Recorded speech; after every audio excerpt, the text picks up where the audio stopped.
لە بناری چیای کۆسرەت گوندێک هەڵکەوتووە پێی دەڵێن کەلکان.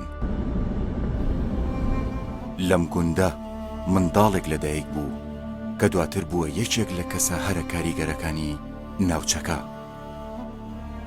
مام جەلال.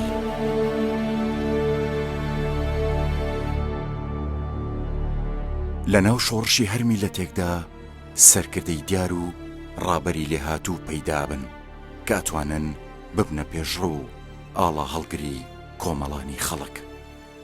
لە دڵی شاخ و چیا سەرکەشەکانی کوردستانەوە سەرکردەیەکی تەنیا بەهۆی ئیرادەی خۆی و دڵگەرم بە پشتیوانی نەتەوەکەی ئەبێتە دیارترین و کاریگەرترین سەرکردەی مێژووی گەلی کوردستان. بڕواناکە کەسم دی بێت یعنی لە عمری خۆمە بەقەدەر مام جەلال ئیشی کرد بێت یان هیلاک بوو بێت یا خەریکی خۆشی و خەڵکی تریش بوو بێت. خەریکی خۆی مەقسەم لەوە نیە بۆ جلکڕین و بازار ڕۆمانە، خەریکی خۆی بوو بێت لە شت فێربوونە، لە خۆنگەوەی تاریخە، لە خۆنگەوەی کتێبە، لە مناقەشەکردنی قەزایی مهمە. ئەوڵان زۆر بە هیممەت بوو ئەوان مەسەن جارەوە لە قەندیل ئێمە ماوەیەکی زۆر لێ بووین بەزمان زۆر خراپ بوو، هەتا خواردن نەبوو، ئومێدی زۆر بوو. مام جەلال خۆی وەزنی چەند و 10 ئەوەندەش 100 ئەوەندەش 1000 ئەوەندەش معنەویات لە ناخۆشترین کات، لە ناخۆشترین کەوتنان مام جەلال کە جێت لە ڕادەگرت بۆ پێشمەرگە و بۆ ئێمە قسەی لێ کرد وەکو ئەو سەرکەوتووە. من هیچ لەحزەیەک لەگەڵ مام جەلال لە ڕێگا لە دەرەوە لە ناوەوە لە شەڕ لە ئاشتی ئەو نەویستمەوە ئەوی بڵێم وەڵاهی ئومێدی سەرکەوتنم هەمیشە ئومێدی سەرکەوتن. مام جەلال هەل لە سەرەتاکانی تەمەنی منداڵیەوە بەهرەی پێشڕەوی تێدا سەری هەڵداوە و توانای وتاربێژی تێدا بەدی کرا و لە زۆر کۆڕ و کۆبوونەوە بۆ نەدا وتاری پێشکەشە کرد. گۆڕەپانی ئەم قوتابخانەیە شایەتی زیرەکی و چاپوشی دەدەن. لە پەنجاکانی سەدەی ڕابردوو مام جەلال دەبێتە کارەکتەرێکی سیاسی و خۆی لە ڕووداوە نەتەوەیی و فکریەکانەوە داڵێنێ. نەنکەم هەموو جارێک چیرۆکێکی ئەوت بۆی باسەکردین. قاڵە هەمزە و باوکم لە سیاسەتابوون و لە شۆڕچابوون هەندێک جار کاغەزیان ئەنارد بۆ مام جەلال. جارێکیان نامەکەیان یا بوو بە نەنکم کە بۆی بەرێت و مام ئەو کاتە لە کۆیە بوو.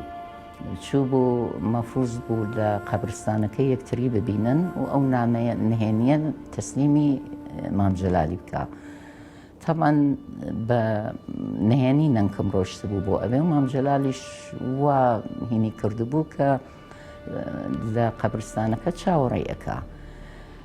نەنکم ڕۆشت بوو بۆ ئەوێ و ما بۆ لە قەبرستانەکەەوە فاتیحەی بوو هەمووینەکان خوێندبوو ڕۆشت بوو لەم قەبرەوە بۆ سەر ئەوە کێڵی قەبرەکانی ماچ کرد بوو هەر کەسی نەبینی بوو لەوێ تەنیا مناڵێکی گەنجی بینی بوو کە خەریکی خوێندن بوو.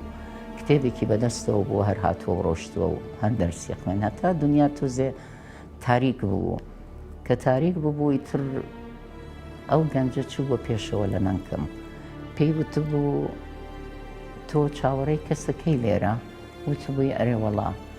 وتبووی ئەتوانم بپرسم کێیە؟ وتبووی نەوەڵا پێت ناڵێم، تۆ مناڵێکی بچووکی گەنجی بڕۆ خەریکی خوێندنی خۆت بە تاقن نەبێ بەسەر ئەو شتانەوە.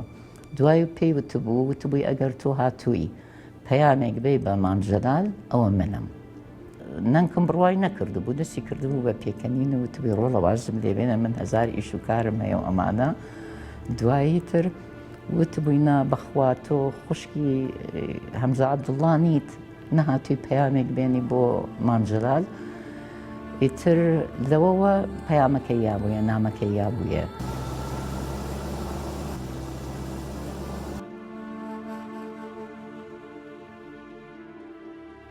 ساڵی 1961 چەمی ڕێزان دەبێتە یەکەم مەڵبەندی شۆڕش و پێشمەرگایەتی لە ژیانی مام جەلالدا. زۆر کەسەیە لە دنیادا مێژوو دروستیەکە دواتە ڕووداوێک دێت و دەرەکەوە دروستەکە ئەو خۆی مێژوی دروست کردووە. کۆڵی نەئەدامزی لە نیوە ڕێوازی لێ بێنێ لەوەش بێنێ بەردەوام بوو لەسەرەوە ئەو سیفاتانشیە بوو و لە عینی وەختیشە تحملی زروفیەکرد. پیاوێک بوو کە بە مانای کەلیمە پیاوێکی ڕۆشنبیر و خوێندەوار و شارەزا بوو لە مەکتەبەی کوردی. اتفاقا شاملا يسوي جميع المشاكل القائمة بين البلدين الشقيقين إيران والعراق.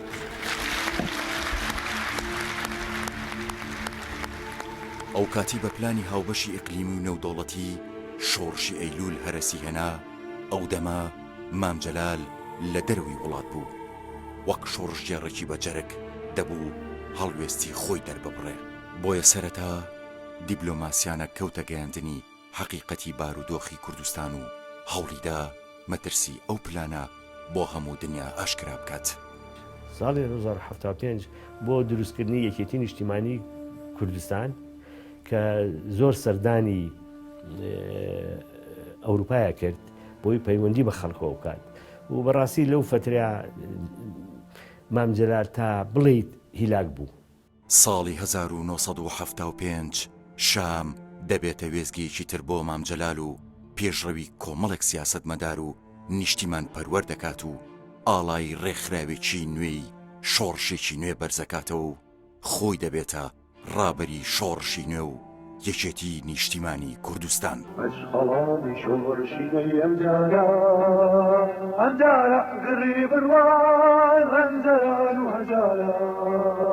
یەکێک لەو شتانەی کە بێحەد و حساب دژی بوو ئازاردانی دیل بوو.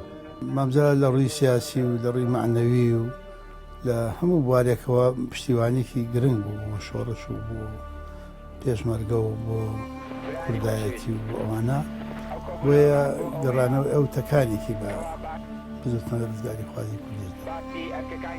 لە ناحەی ئیجتیماعی وەکو خۆتان نەزانن دڵی زۆر فراوان بوو دۆستایەتی هەموو کەسێکیە کرد. زۆر جار ئەو کەسانەی کە بەڕاستی لێشی ناڕازی بوون طبعا تا مەرحەلەیەک یعنی تا شتێک ئەوانەیش بە دڵ فراوانیەوە بانگێکردن و دەگەلیانە داعریشت و ئەگەر کێشەیەکیان هەبوایە یا مۆزوعێکیان هەبوایە بە دڵ فراوانیەوە گوێی لێگرتن. مام جەلال زۆر بە وەفا بوو نەک هەر بووە دۆستەکانی خۆی بەڵکو بۆی نایەرەکانیشی بە وەفا بوو. لەگەڵ ڕاپەڕینی ئازاری ساڵی 1990دا سەرکردەی خەباتی بێوچانی کوردایەتی لە شامەوە گەڕایەوە خاچی کوردستان و لە نزیکەوە بەشداری هەموو ئەو ڕووداوانەی کۆتایی مانگی ئازاری کرد و دواتر لە گۆڕەوی خەڵکی کوردستاندا لە ماوەت جێگیر بوو. لەو ماوەیەدا سەردانی چەند ناوچێکی کوردستانی کرد و بەردەوام لە هەوڵی بەرزکردنەوەی وەرەی خەڵکی کوردستاندا بوو. لە ڕابردووەکان ڕازی نەبوو لە ڕابردوو کە ڕووی داوە ئەبێ ئەمجارە بە شێوەیەکی نوێ کار بکەین بە شێوەیەکی بەرنامەدار و بە شێوەیە کار بکەین کە بتوانین بگەینە ئەنجام بگەینە نەتیجە. دوو شت کە زۆر زۆر تووڕەیە کەوت ئەویش ترسنۆکی دروستنی. دوای ڕووخانی ڕژێمی دیکتاتۆری عێراق مام جەلال دەبێتە ئەندامی ئەنجومەنی حوکم و لەوێدا داکۆکی کارێکی چالاکی مافەنەتەوایەتیەکانی کورد بوو و بە تایبەتی لە مەسەلەی کەرکووکدا جێدەستی زۆر دیارە.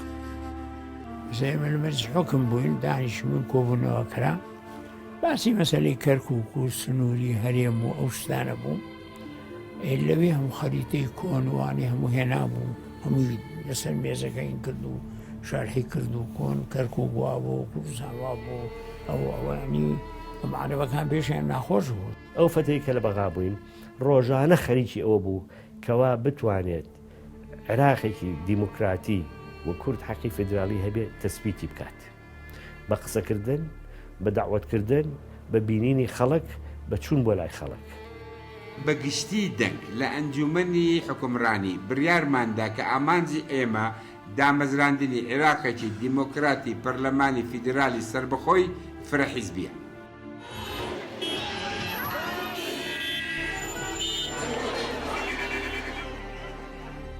ساڵی 2005 لە وەرچەرخانێکی مێژوویدا عێراق هەڵبژاردنێک سازەکات و پێویستی بە سەرکردەیەکی لێهات و کارامەی وەک مامجەلالە بێت، بۆیە بە تێکڕای دەنگی لایەنەکان ئەبێتە سەرۆک کۆماری عێراق.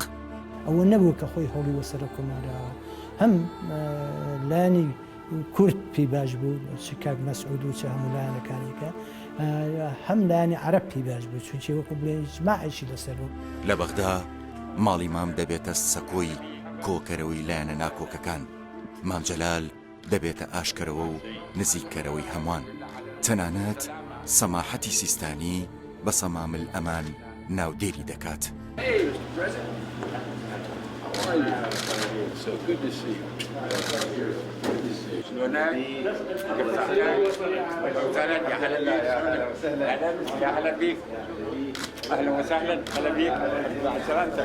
ئەو کەسێک بوو کە دیتوانی کۆیان کاتەوە، هەموو کوردلەکان ئامادە بوون ڕووی تێ بکەن و دابنیشن، چکە هەم سەرە کۆمار بوو و هەم پەیوەندی لەگە هەمویان هەبوو لە زمانی ئۆپۆزیسیۆنەوە نەک تازە. سەماحەتی سەید سیستانی بە مامجەلالی وت تەنها کەسە کە سەمامی ئامان بێ لە عێراقا. تارق لاشمی دێ بۆ ماڵی مامجەلال بە هەڵەداوان و دەڵێ ئەمڕۆ ئەم بەغا ئەکەم بە حەمامی خوێن.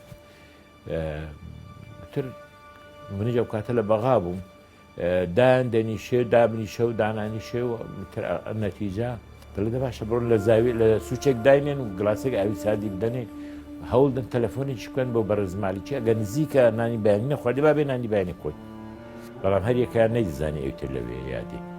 تر کاتێک هەرسێکیان لەگەڵ مامجەلال و لەگەڵ مالیکی عین دەگەنە عینی ژوور مێزیان وەدانرا و نانی بەیانی و ماستێکی باش دانرا و ئیتر دەبینی ئەوانە قسە لەگە یەک ناکەن ئاخە چۆن میتوانین ساڵح بکەمەوە چ بڵێ وڵا ئیتر هەنگینی دەبرد بۆ لای تارق هاشمی و ئوستاز تارق ئەو هەنگینە تاقیکەرەوە ئەمە بەڕێز کەریم خان ڕئیس عەشیرەتی برادۆست لە مەنتقەی برادۆستەوە سەرسنووری ئێران و تورکیا بۆی هێناوە، ماسی دەبرد بۆ لای نوری المالکی دەیگۆ دەولەت ڕئیس ئەو ماسە تاقیکەرەوە سعدی لە ماڵی باوکی هێناویەتی لە مەنتقەی مەخمور، ئیتر ئەوەندەی ماستی ناو هەنگوینی برد و هەنگینی ناو ماستی برد هەتا دووە بەیەکەوە بۆ پێکەنینیان و تۆقەیان کرد و بەیانێکی باشی لە ئەنجامدا دەرچوو و شتێک لە ئاشتەوایی باڵی کێشاوە بەسەر بینی ئەو دوو بەرپرسە گەورەیە لە هەرەمی دەسەڵاتی عێراق. في خبر عاجل توفي الرئيس العراقي السابق الرئيس الكردي جلال الطلباني أو مام جلال كما يطلق عليه أكراد العراق. Former Iraqi President Jalal Talabani has died. Talabani was the head of the second largest party in Iraq. A state-run channel says Talabani suffered a stroke. هو أول كردي يترأس العراق اليوم الثلاثاء في ألمانيا.